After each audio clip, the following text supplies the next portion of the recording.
小姐，小姐，周爱莲小姐，小姐，请您跟我来一趟。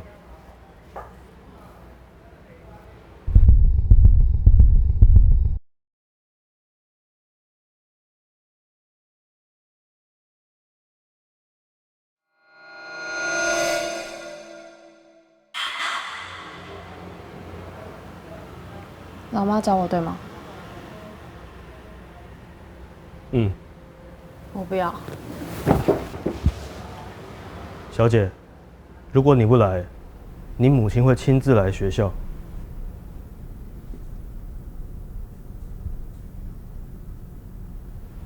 你的西装外套给我。啊？我不想穿着制服去见我老妈。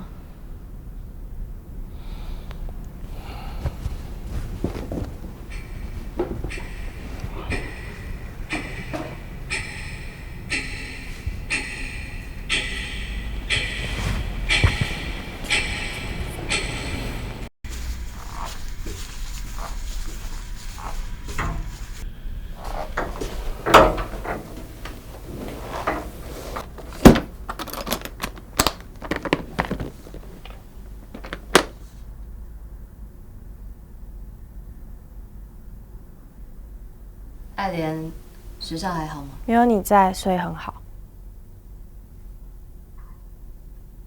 有件事情想请你帮忙。我拒绝。家族的事情我一律不想碰。这个家族抚养了你，到底有什么不满的？一个黑道家族做了多少事情，你心知肚明。还是你要问问你脚下的香蕉？那跟你没有关系。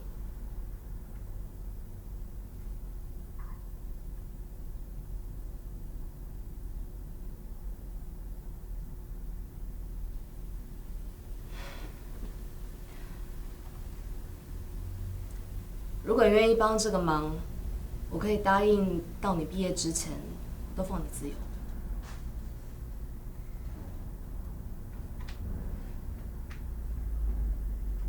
那我愿意。先听看看你怎么说。你还记得雨蝶吗？嗯，记得。他怎么了吗？他在阿公底下生活，可是阿公前几天在家里跌倒摔断了腿，现在人在医院里。所以呢？这跟周雨蝶有什么关系？阿公跌倒的时候，过了整整1个小时才被发现送到医院，原因就是因为雨蝶不在家里，直到现在没有人知道他在哪里。你的意思是，他失踪了？没错，我在他的房间找到一团纸，里面藏着一把钥匙。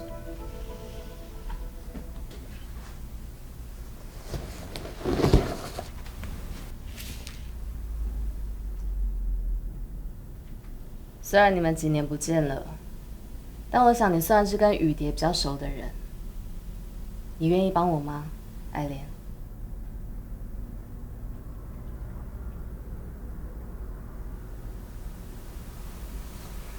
只要你愿意遵守承诺，我就帮忙。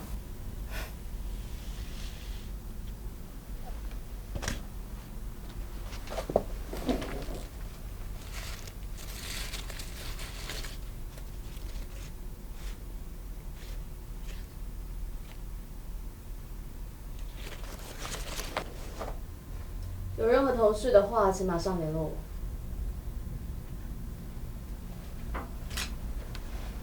哎，小姐，我的外套。你就送他吧，我再给你一套新的。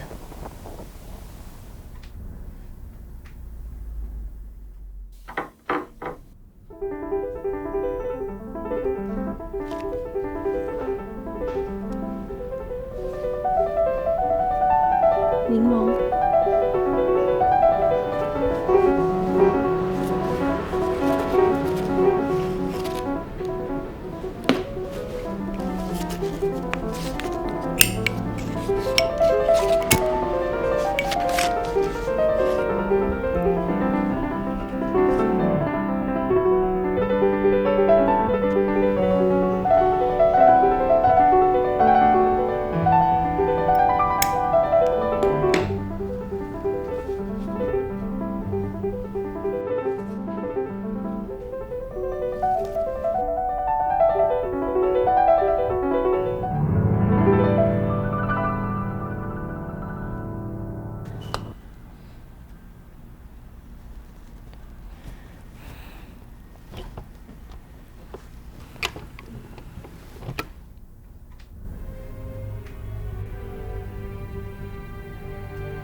年，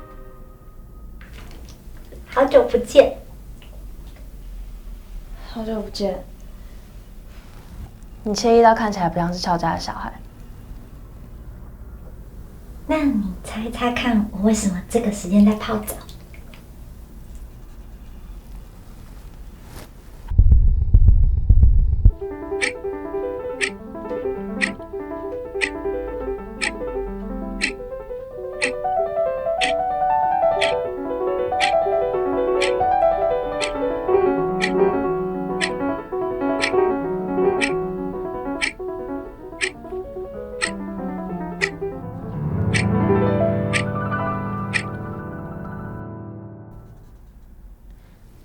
你刚吃完泡面，身体流了汗，为了保持身体干净，所以来洗澡。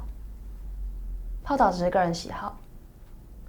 还有，你吃泡面的时候应该是没有穿浴袍的，这样浴袍才不会沾到汗水。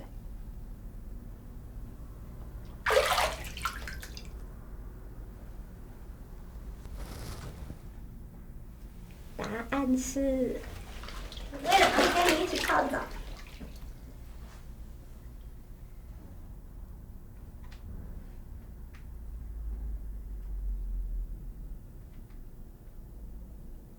再一下下就好。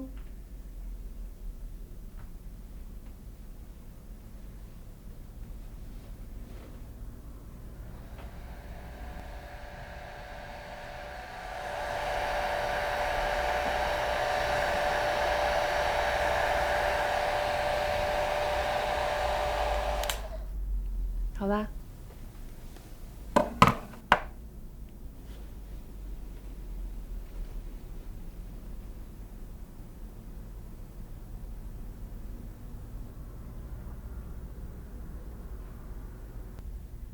你为何要搞失踪啊？那你为什么会在这里？因为老妈拜托我来找你，我破解了你留下来的讯息，找到了这里。妈妈希望我帮她做事，为什么？可能因为我比较可爱吧。请你认真回答。因为你跟她关系不好啊。所以你的意思是，老妈想要你加入黑道，对吗？但是我不喜欢她，因为她很凶。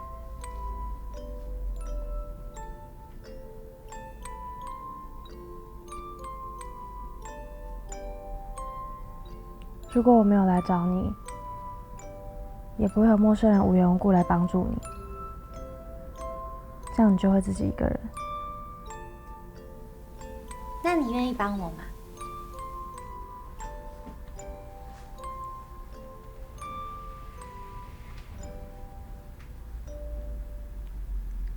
我们明天先回去，这样对你比较好。哦。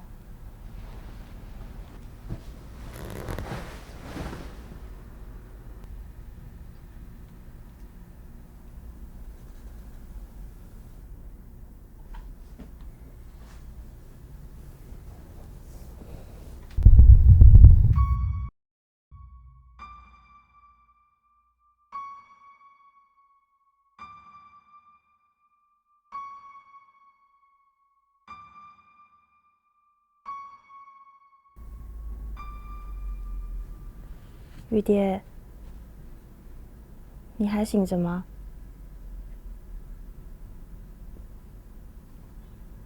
你要不要吃点东西？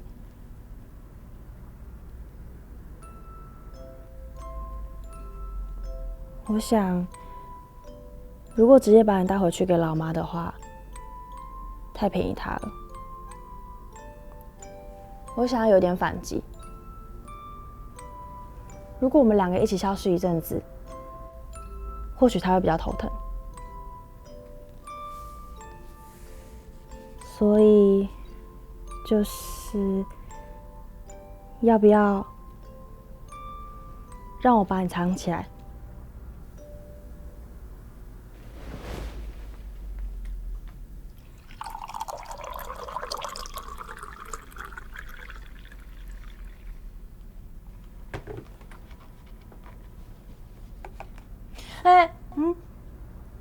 么了？我不想流汗在浴袍上面。我这件脱给你，而且我衣服差不多干了。可是这样你的衣服不就湿？我不介意，我不想看到别人赤裸的样子。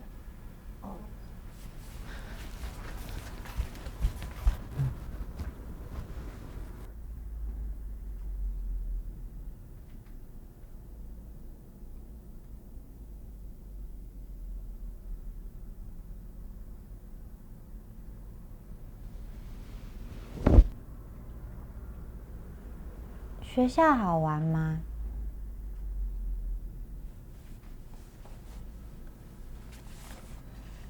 还好。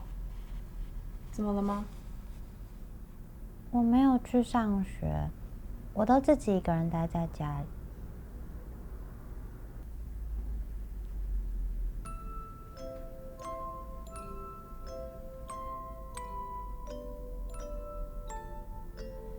学校也没有多好，我也是自己一个人。真的吗？看你的泡面了。抱歉。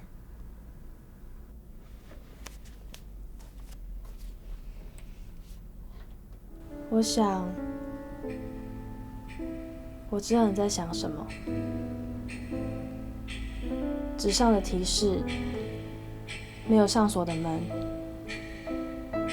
空旷的房间，还有一张完整的双人床。你想要有人进来这里，想要有人占据你的位置，也想要有人来陪你。这些我都懂。谁会愿意接纳我这种人？想太多，喵烂了。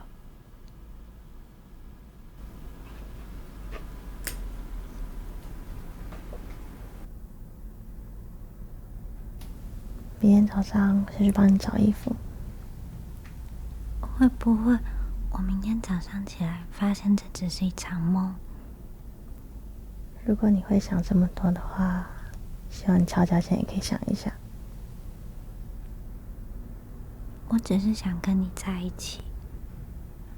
我也是。爱莲，你交到朋友了吗？我讨厌。我也讨厌。你好傻啊！你不该活着。不想要离开我。因为都是你的错。让你做错了什么？你害死了他。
雨蝶在哪里？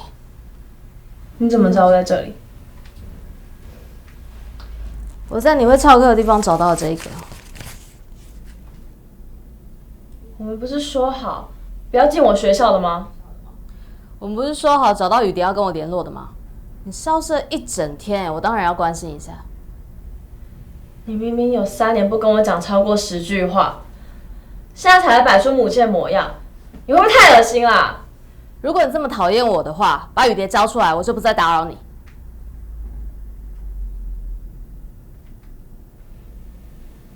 雨蝶，他跑了。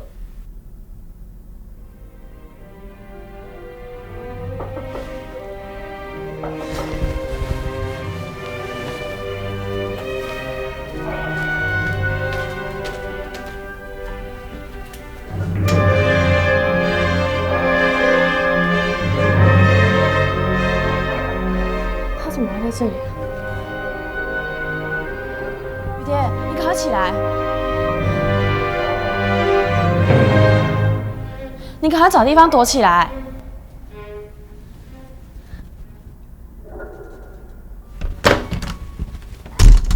你怎么会出现在这里？我还是喜欢我那件外套，不然我这件给你，你那件还我吧。哈？你最好快一点。算了。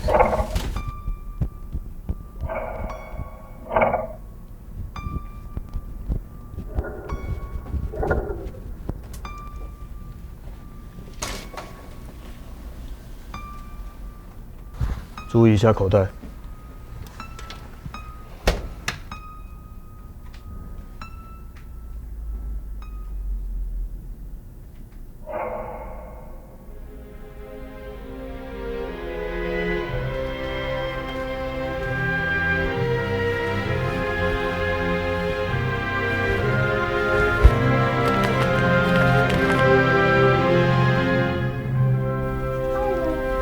刚才的是谁？我懂了，我把你写的纸条留在学校，然后发现了这张纸，他知道我们在这里了。那个人为什么要帮我们？算了，你先把你藏起来才行。你要怎么做？现在跑应该来不及了，我先把你藏进衣柜里，然后我再去浴室里，我会试图引开他，为什么要在浴室？让他以为这个房间已经被他看完了。那你之后要怎么办？我会想办法支开他。就算我跟老妈离开，我一定会想办法再找到你。爱莲，保护好你自己。这不像是你会说的话，但我会加油的。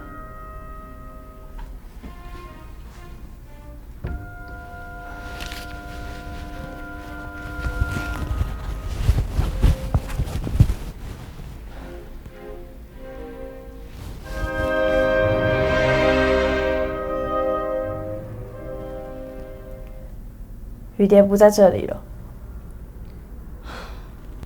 你真的不知道让他在外面有多危险。什么意思？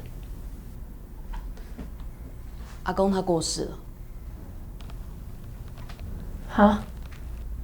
爸他不止摔断了腿，由于我们第一时间没有发现他有撞到头，导致他脑出血没有被检查出来，而现在整个家族的人都在找雨蝶。为什么要找雨蝶？阿公死前才说雨蝶推了他。不可能，雨蝶她不会做这种事，她不会。我不知道她在哪里。雨蝶，你还好吗？没，别担心，一切妈妈都会帮你处理好。来，走，我们走，那去安全的地方。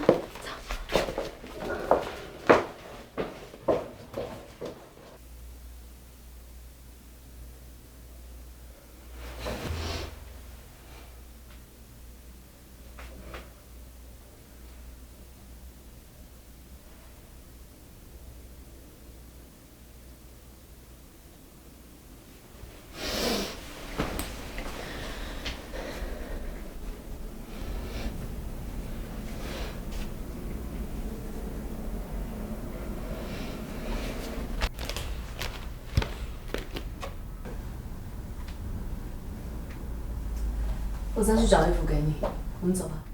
等一下，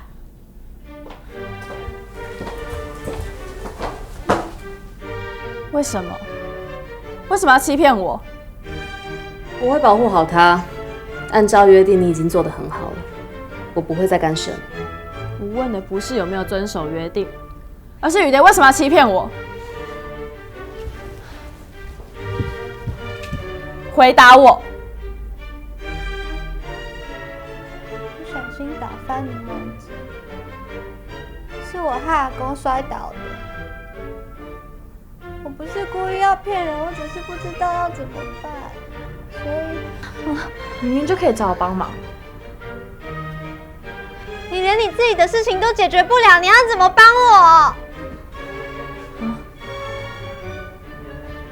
够了！阿公的死是意外，雨蝶不需要你，先处理好你自己吧，周爱莲。走。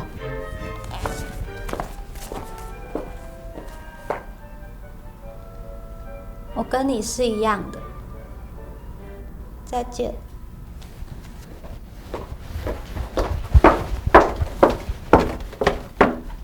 我想上个厕所。尽快，我在外面等你。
雨蝶，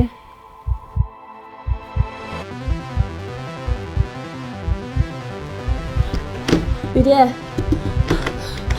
雨蝶，周雨蝶，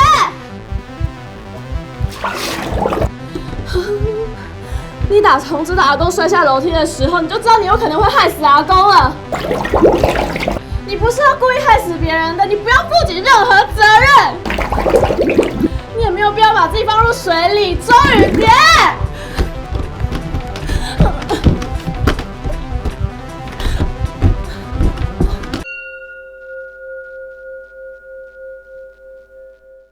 你怎么会穿着浴袍？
为什么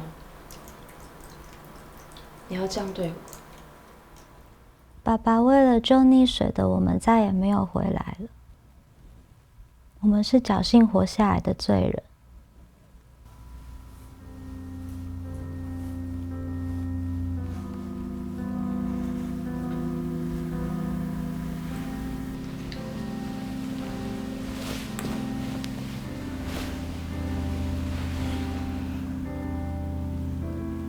你到底在想什么？你已经发现这是梦了，应该知道你骗了自己什么事。我没有办法面对这一切。为什么你要讨厌妈妈？因为爸爸离开后，妈妈选择疏远我。你觉得他只疼爱过去的自己，不喜欢现在的你？我只是觉得没有人会关爱害死自己亲人的凶手。我的存在是为了让你用不同的方式看你过去发生的事，面对你的内疚。但到最后什么都没有改变啊！我没有跟你和好，从头到尾，这些到底有什么意义？梦有什么意义？要等醒来才会知道。所以我该怎么做？你要帮助别人，证明你不是罪人。我会永远爱你，所以你要先学会爱你自己。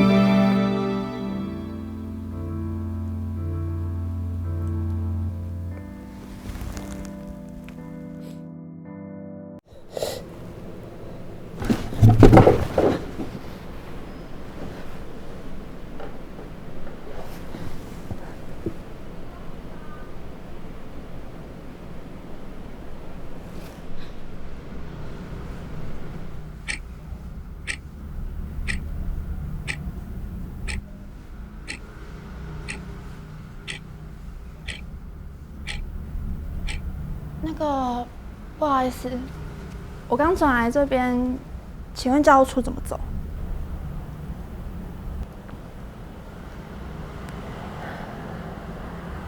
你出了这个门口之后右转，直走到底，再左转，往前走一点，就在左手边。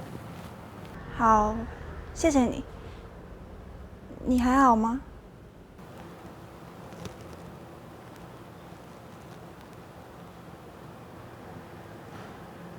我还好。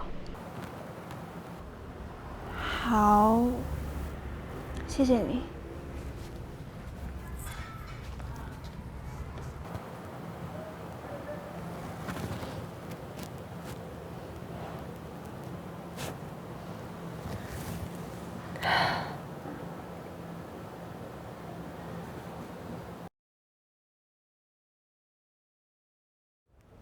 同学，你真的还好吗？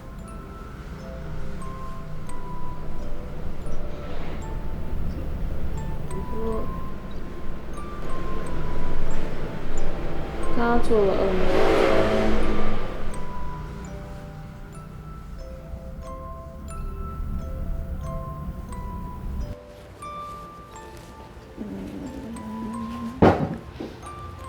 你梦到什么？我梦到我做了蠢事，害了别人。原来如此，是蠢到让自己害怕。哈，我认为呢，在梦里的时候，只有自己一个人可以面对一切，但是在现实里有很多人可以陪你一起面对，所以就算再蠢，也会有人可以帮你啊。哈，就是你帮助别人，别人就有可能帮助你。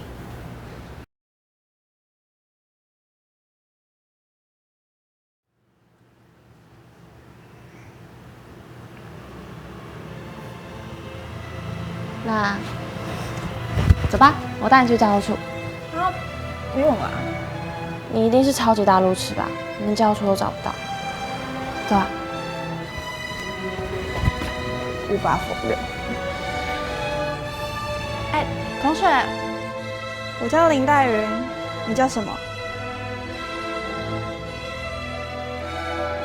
我叫周爱莲，是一名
예전에 교수님께서 이 질문을 하실 때마다 저는 이렇게 대답하곤 했습니다. 꿈에 조상님이 나타나셔서 반드시 이 이야기를 써야 한다고 말씀하셨습니다. 물론 농담입니다. 오는 날 많은 젊은 세대가 심리적인 어려움을 겪고 있습니다. 특히 청소년기는 사춘기의 거센 감정 속에서 확실한 기준이나 마음의 중심을 잡지 못한 채 흔들리는 시기입니다. 어린 시절 겪었던 어려움이나 해결되지 않은 문제가 충분히 위로받거나 해소되지 않은 상태에서 원가족과의 갈등까지 더해진다면 그 사람은 누구에게도 의지하지 못하는 매우 고립된 상황에 놓이게 됩니다. 그렇다면 사람은 이 복잡하고 부정적인 감정들을 어떻게 마주하고 소화하고 밖으로 내보낼 수 있을까요? 꿈은 이 과정에서 중요한 역할을 합니다. 꿈은 현실에 존재하는 여러 요소를 새롭게 조합하여 사람이 안전한 공간에서 감정적인 압박을 해소하고 카타르시스를 경험할 수 있도록 해줍니다. 그래서 꿈을 이야기의 중심에 놓고 주인공의 내면에서 벌어지는 서사를 묘사해보려는 시도가 이 작품의 출발점이 되었습니다. 청소년이 겪는 외롭고 혼란스러운 심리를 표현하고 싶었다는 것이 이 이야기가 탄생한 가장 중요한 이유입니다. 이 이야기가 탄생한 가장 중요한 이유입니다. 아이렌은 한자로 사랑의 연꽃련, 즉 연꽃을 사랑한다는 뜻입니다. 중국 송나라 시대의 고전 산문에서 유래한 이름으로 연꽃을 찬미하는 의미를 담고 있습니다. 그 글에서 연꽃은 진흙 속에서 피어나지만 더러움에 물들지 않는다 라고 표현됩니다. 이는 사람이 자신만의 원칙을 지키며 더럽고 나쁜 환경에서도 영향을 받지 않는다는 의미입니다. 이 이름은 작품 속 저우 아이렌의 모습과 잘 어울립니다. 그녀는 지금 자신을 둘러싼 진흙에서 어떻게 벗어날 것인지를 고민하고 있기 때문입니다. 그녀는 범죄 조직과 관련된 집안에서 태어났고 아버지를 잃은 슬픔을 안고 있으며 어머니와의 갈등도 겪고 있습니다. 동시에 깊은 외로움을 느끼고 감정적으로 기댈 곳이 없는 아이입니다. 그녀가 현실에서 물리적으로 처한 상황보다 마음속에서 겪고 있는 상태가 훨씬 더 심각합니다. 몸은 다치지 않았지만 마음은 이미 수많은 상처로 가득합니다. 저우 아이렌은 이야기의 마지막까지 그 어떤 문제도 완전히 극복하지 못합니다. 하지만 자신이 어떤 진흙 속에서 빠져 있다는 사실을 깨닫고 그곳에서 일어서려고 시도합니다. 더 나아지기 위해 움직이려는 그 의지가 저우 아이렌이라는 인물에게 존재하는 가장 소중한 빛이라고 생각합니다. 솔직히 인정해야 할 것 같습니다. 제가 이 영화를 본의 아니게 조금 복잡하게 만들어버려서 관객들이 영화를 보면서 많은 혼란을 느낄 수도 있습니다. 그럼에도 관객들이 인물들 사이의 상호작용에 집중해 주셨으면 합니다. 주인공이 말로 설명하기 어려운 방식으로 행동하고 선택하는 모습, 모든 감정을 억누른 채 자신을 단단히 무장하는 과정, 그리고 마침내 그 감정이 무너져 내리면서 자신을 따라다니던 어떤 그림자들은 결코 쉽게 사라지지 않는다는 그 사실을 깨닫는 과정을 함께 느껴주셨으면 좋겠습니다. 가장 중요한 것은 이야기의 마지막입니다. 사람과 사람 사이의 대화, 그리고 교류가 한 사람을 어떻게 다시 현실로 돌아오게 하는지, 그리고 부정적인 감정을 끊임없이 되새기는 상태에서 다시 숨을 쉴 수 있는 공간을 얻게 하는지를 보여주고 싶었습니다. 솔직히 말씀드리면 없습니다. 촬영 당시 저는 내내 우울하고 불안한 상태였고 그저 이 작품을 망치면 안 된다는 생각뿐이었습니다. 다만 카메라 밖에서 스태프들이 저를 보살펴 주었던 순간들은 저에게 무척 중요했습니다. 함께 해준 스태프과 배우들을 만날 수 있었던 것에 진심으로 감사하고 있습니다. 작품의 마지막에 담긴 내용처럼 사람과 사람이 서로를 지지하고 대화를 나누는 것이 어쩌면 우리가 강해질 수 있도록 해주는 중요한 열쇠일지도 모릅니다.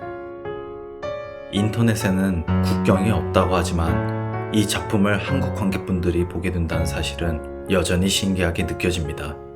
쉽게 상상하기 어려운 일이기도 합니다. 이 영화에는 특별한 문화적 장벽이 없습니다. 누구나 꿈을 꾸고 꿈을 통해 마음속의 부정적인 감정을 조절하고 해소한다는 이야기를 담고 있기 때문입니다. 한국 관객분들이 이 작품을 봐주셔서 정말 기쁘고 감사드립니다. 제가 이 작품의 각본을 쓸 당시 마침 신라면에 중독되어 있었습니다. 많은 영감이 신라면을 먹는 과정에서 나왔기 때문에 신라면에도 정말 감사드립니다.